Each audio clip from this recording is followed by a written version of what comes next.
जय हिंद फ्रेंड्स, स्वागत है आपका अपने YouTube channel GS global study में। जैसा कि मैंने आपको पिछली वीडियो में बताया था कि हमने सिलेबस की डिस्कशन कर लिया था क्लास 10th के बारे में, और हमने क्लास 10th का जब सिलेबस डिस्कस किया था तो उसमें हमने ये बता दिया था कि हमको क्या चीज़ें पहले पढ़नी है और क्या चीज़ें बाद में पढ़नी है। हमने जो पहले पढ़ने वाली चीज़ें थी उनको हमने पहले ही उस वीडियो सिलेबस वाला वीडियो आपने अगर नहीं देखा तो आप जाकर सिलेबस वाला वीडियो देख लीजिए। उसमें हमने आपको बताया था कि हम सबसे पहले स्टार्ट कहाँ से करेंगे। तो पहले हम स्टार्ट करेंगे बहुपद से। पहला अभ्यास जो है संख्या पद्धति उसको भी हम करेंगे, लेकिन इस पहले हम दूसरा अभ्यास बहुपद कर लेंगे उसके बाद में। तो इसलिए हम सबसे पहले आज करने जा रहे हैं बहुपद। तो बहुपद में भी हमको ये पहला सवाल जो हमारी स्क्रीन पर यहाँ बोर्ड पे आपको दिख रहा है, तो देखिए इसमें क्या दिख रहा है। इसमें हमको चर्चा करनी है किसी बहुपद px के लिए y बराबर px का ग्राफ ऊपर आकृति में दिया गया है। प्रत्येक स्थिति में px के शून्यांकों की संख्या हमको ज्ञात करनी है। हमको किसकी संख्या ज्ञात करनी है? px के शून्यांकों की संख्या ज्ञात करनी है। हमको x वाले शून्यांकों की संख्या ज्ञात करनी है। अगर यहाँ y दिए होते तो हमको y वाले शून्यांकों की संख्या ज्ञात करनी होती। यहाँ पर इन्होंने x दिया है तो हमको x वाले शून्यांकों की संख्या ज्ञात करनी है। तो इसके लिए पहले हमको ये सवाल समझने से पहले हमको ये जो ग्राफ बना है इसके बारे में थोड़ी बहुत जानकारी होनी चाहिए कि ये ग्राफ क्या है, कैसे है और क्या होना मतलब क्या कह रहा है। तो पहले हम इस ग्राफ को समझेंगे कि ये ग्राफ क्या चाहता है, कहता है, उसके बाद में हम इस सवाल को समझेंगे। तो ये ग्राफ जो है ये एक कार्तिकीय तल का एक रूप है, एक कार्तिकीय तल का ये रूप है। तो पहले हम समझ लेते हैं कि कार्तिकीय तल होता क्या है, उसमें क्या क्या चीज़ें होती हैं और क्या क्या चीज़ें हमको इससे लेना है कार्तिकीय तल से। तो सबसे पहले हम देखते हैं कार्तिकीय तल क्या होता है। तो कार्तिकीय तल हम बना लेते हैं पहले। ये तो सवाल है, सवाल को छोड़ के यहाँ हम बना लेते हैं पहले कार्तिकीय तल। तो कार्तिकीय तल आप बना लें ऐसे।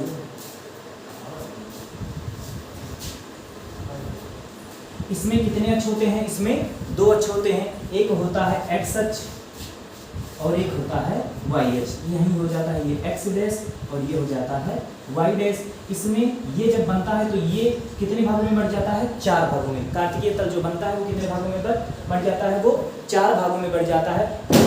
x अक्ष को हम कहते हैं भुज। x अक्ष को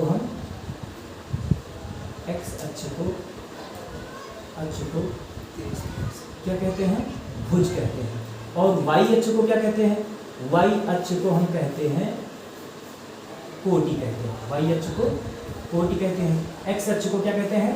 भुज कहते हैं। और y अक्ष को क्या कहते हैं? कोटि कहते हैं। तो ये भुज और कोटि मिला के कितने चतुर्थांश बनाते हैं? तो कितने चतुर्थांश मिलाकर बनाते हैं? देखिए आप यहाँ पर देखिए, ये जब कार्तिकीय तल बना है तो इसमें कितने चतुर्थांश आपको दिख रहे हैं? चतुर्थांश का मतलब होता है कोई भी है उसका चौथा अंश। चतुर्थांश का मतलब क्या हुआ?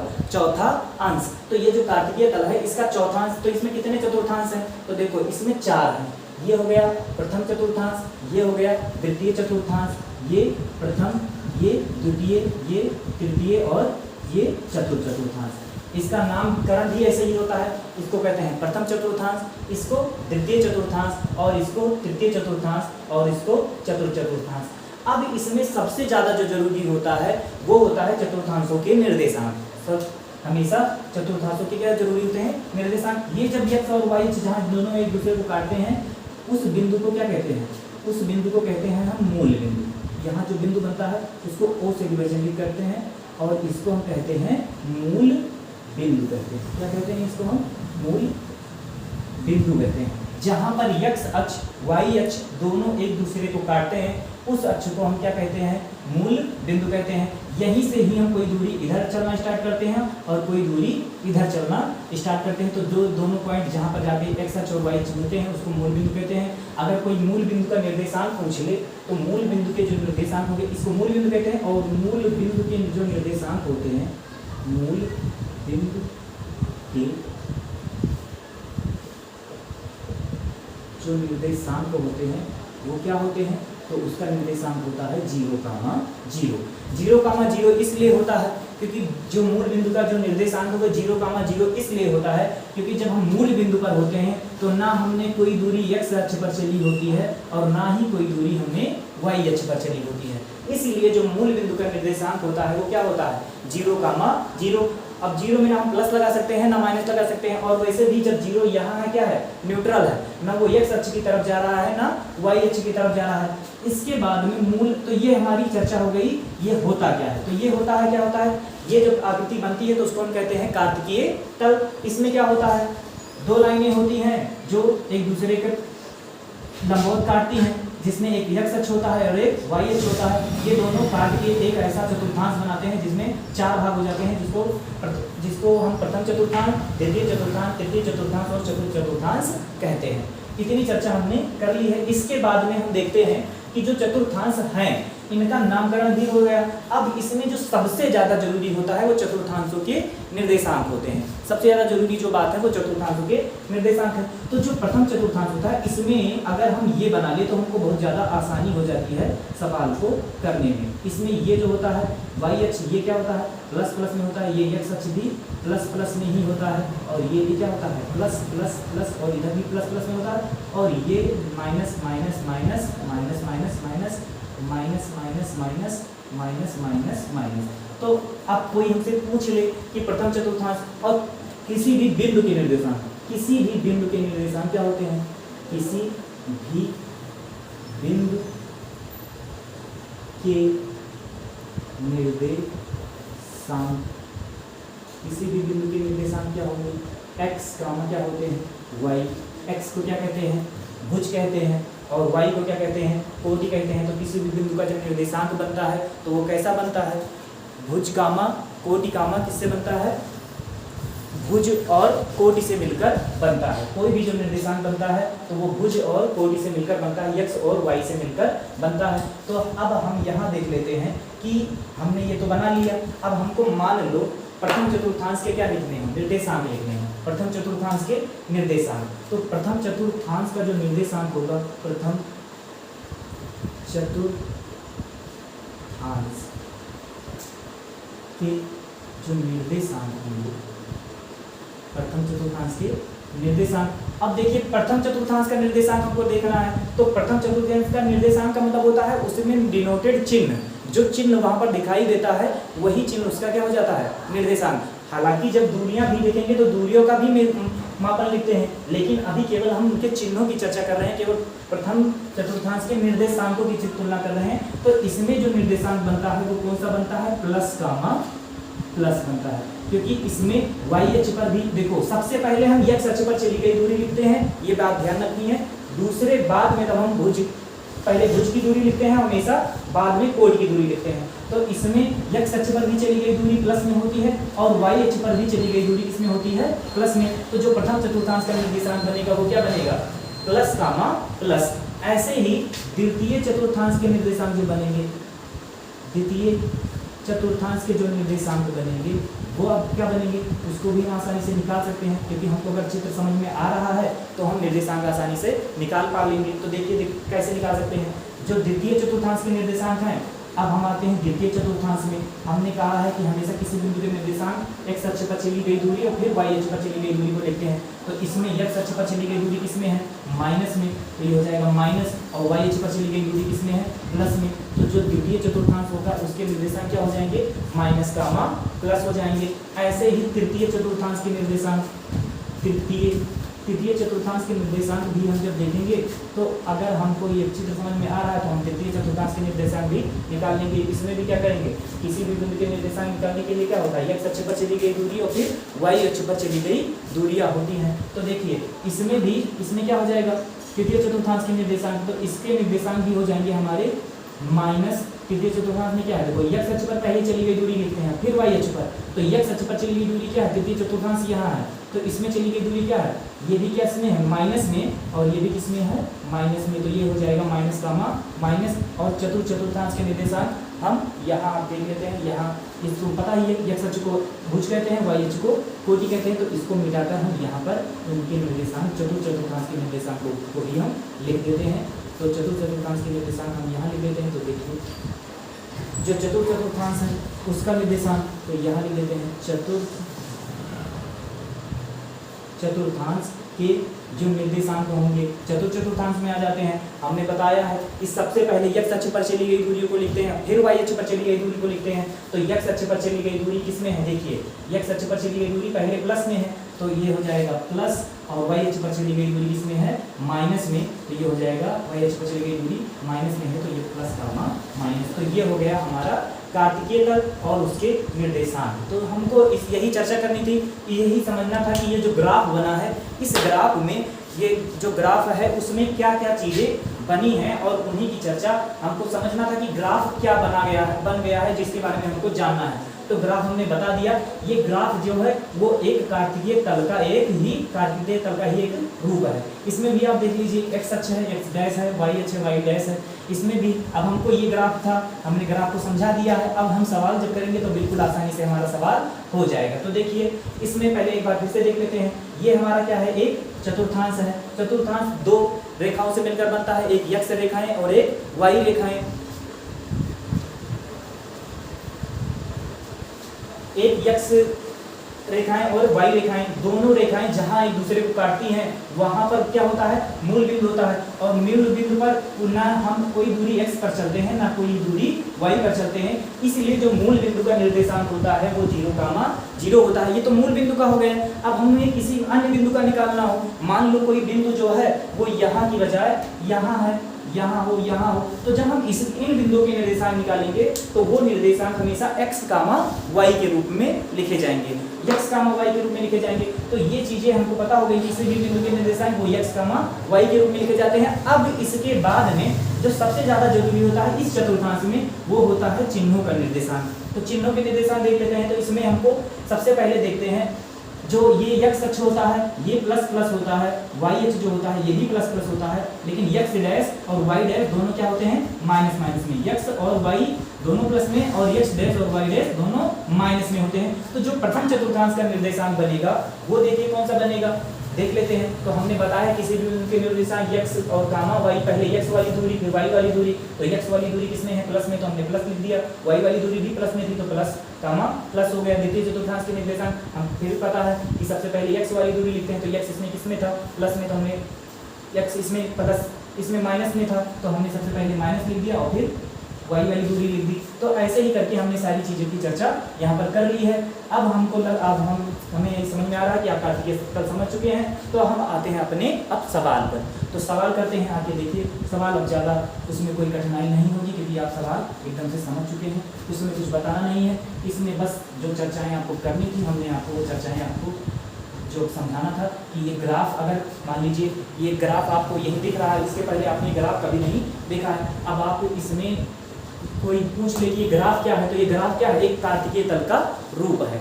अब हम आते हैं अपने सवाल पर। तो सवाल करने से पहले इसमें हम क्वेश्चन पढ़ लेते हैं। क्वेश्चन क्या है, किसी बहुपद px के लिए y बराबर px का ग्राफ, ऊपर आकृति जो बन गई है हमने ऊपर बना दिया है, में दिया गया है। प्रत्येक स्थिति में हमको x के शून्यांक ज्ञात करने हैं। किसके शून्यांक ज्ञात करने हैं, तो हमको x के ही शून्यांक ज्ञात करने हैं। तो x के शून्यांक ज्ञात करने के लिए हम क्या करेंगे, x के शून्यांक ज्ञात करने के लिए हम सबसे पहले देखेंगे कि इसमें x अक्ष लिख देते हैं, ये y अक्ष है और ये x अक्ष है। तो देखिए इसमें x अक्ष, इसमें अब हमको x अक्ष के शून्यांक ज्ञात करने हैं। तो जो ये लाइनें बनी हुई हैं, ये वाली लाइनें या ये वाली लाइनें, अक्षों को छोड़कर जितनी लाइनें खींची गई हैं वो हम देखेंगे कि वो x अक्ष को कहाँ कहाँ काट रही हैं। तो जिन जिन बिंदुओं पर वो x अक्ष को काट रही हैं उतने ही उसके क्या हो जाएंगे, शून्यांक हो जाएंगे। और हमको किसका निकालना है, x वाला।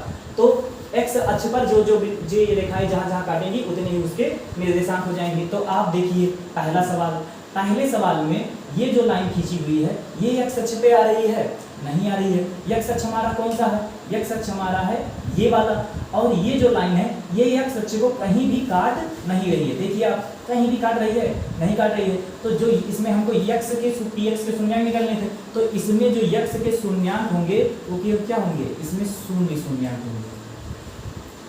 शून्यांक की संख्या कितनी होगी, वो शून्य होगी, शून्य शून्यांक। क्योंकि हमको x अक्ष px के शून्यांक ज्ञात करने थे। इसका मतलब ये रेखाएं x अक्ष को काटेंगी तभी तो शून्यांक बनेगा। ये x अक्ष को कहीं काट ही नहीं रहे हैं तो इसका शून्यांक ये शून्य हो जाएगा। फिर आते हैं हम दूसरे सवाल में। दूसरे सवाल में हम देखते हैं कि क्या कह रहे हैं, फिर x के ही शून्याङ्क निकालने हैं। तो इसमें देखते हैं ये वाली रेखा x अक्ष को कितनी बार काट रही है। तो यहाँ देखिए x और x डैश में ये वाली जो रेखाएं हैं बनी हैं, ये x अक्ष को केवल एक बिंदु पर ही काट रही हैं। तो यहाँ पर इसके शून्याङ्कों की संख्या कितनी हो जाएगी, तो यहाँ कितनी हो जाएगी, एक शून्याङ्क हो जाएगी, एक शून्याङ्क। ये इसका आंसर हो गया और ये इसका आंसर हो गया। अब आते हैं अपने तीसरे सवाल पर। तीसरे सवाल में भी देखते हैं, हमको वही x के ही शून्याङ्क निकालने हैं। तो हम फिर देखेंगे कि x अक्ष कितनी बार इन रेखाओं से कट रहा है। तो देखिए एक बिंदु यहाँ पर कट रहा है, दूसरा बिंदु यहाँ पर कट रहा है और तीसरा बिंदु यहाँ पर कट रहा है। इसलिए इस चित्र में जो शून्याङ्कों की संख्या है कितनी हो जाएगी, 1, 2 और 3। y पर भी काट रहा है, लेकिन हमको y वाला नहीं देखना है क्योंकि हमको px के शून्याङ्क निकालना है। py के शून्याङ्कों की संख्या नहीं निकालनी है, हमको किसके निकालनी है, शून्याङ्कों की संख्या, px के शून्याङ्कों की संख्या निकालनी है। तो इसलिए हम देखते हैं वो कहाँ कहाँ काट रहा है। तो वो काट रहा है 1, 2, 3, x अक्ष को 3 बार काट रहा है। तो इसके शून्याङ्कों की संख्या हो जाएगी 3 शून्याङ्क, 3 शून्याङ्क। फिर आते हैं हम, ये इसका आंसर हो जाएगा। चौथे सवाल पर आते हैं, एकदम आसान है ये चैप्टर, एकदम आसान है। उसके बाद में आते हैं हम इस वाले चित्र में। तो इस वाले चित्र में भी देखते हैं, क्या देखते हैं कि वही ग्राफ है और इसमें भी हमको px के ही शून्याङ्क निकालने हैं। मतलब वो x अक्ष को कितनी बार काट रहा है, तो यहाँ देख लेते हैं वो x अक्ष को कितनी बार काट रहा है, तो 1 और 2 बार। कितनी बार काट रहा है, 1 और 2 बार। तो यहाँ पर शून्याङ्कों की संख्या कितनी हो जाएगी, 2 शून्याङ्क। कितनी हो जाएगी शून्याङ्कों की संख्या, 2 शून्याङ्क हो जाएगी।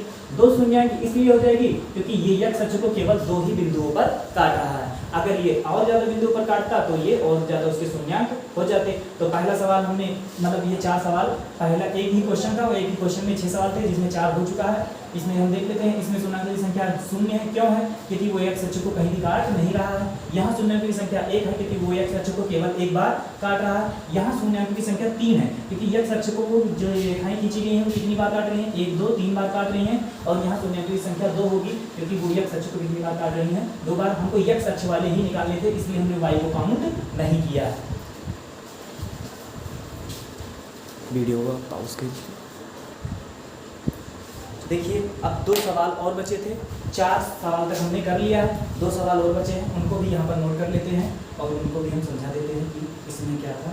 बस हमारे अभ्यास यहीं पर खत्म होता है। तो ये हो गया हमारा चतुर्थांश, यहाँ x और यहाँ x डैश, यहाँ y और यहाँ y डैश। और फिर आते हैं, ये हो गया हमारा सवाल नंबर 5वां। और फिर यहाँ बना लेते हैं सवाल नंबर 6वां, बना लेते हैं सवाल नंबर ये 6, मतलब पहले का ये 6वां सवाल है।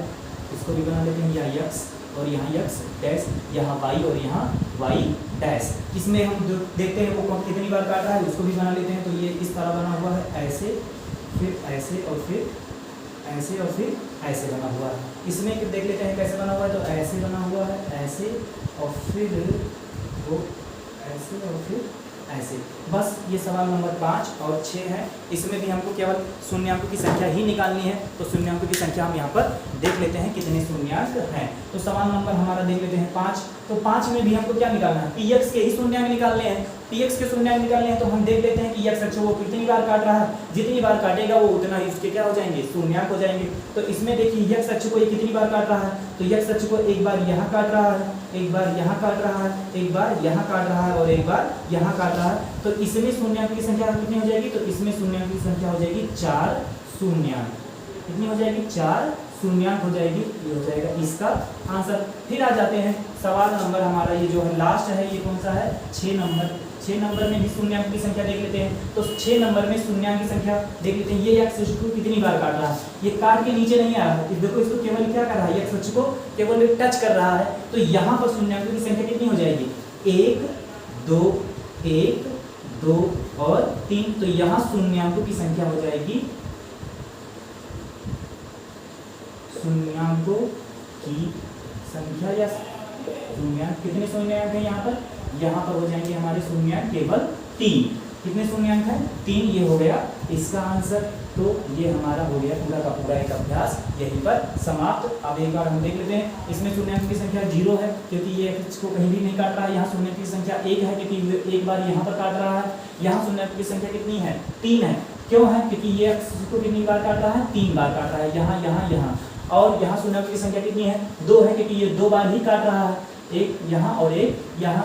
और फिर आते हैं सवाल नंबर 5 में, तो ये शून्याङ्कों की संख्या यहाँ पर 4 है, क्योंकि ये 4 बिंदुओं पर x अक्ष को काट रहा है, यहाँ यहाँ यहाँ और यहाँ। फिर सवाल नंबर 6 में, इसमें शून्याङ्कों की संख्या केवल 3 है, क्योंकि ये 3 बिंदुओं पर ये लग रहा है कि नीचे नहीं आ रहा। अगर ये नीचे आया होता तो 2 बढ़ जाते, लेकिन यहाँ पर क्या है, ये केवल इसको टच कर रहा है, तो इसको हम एक ही काउंट करेंगे। तो यहाँ 1, 2 और 3, तो यहाँ शून्याङ्कों की संख्या हो जाएगी 3।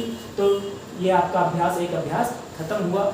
आपको अगर वीडियो पसंद आया है तो लाइक कीजिए, चैनल को सब्सक्राइब कीजिए और ज़्यादा से ज़्यादा लोगों तक शेयर कीजिए। धन्यवाद। जय हिंद।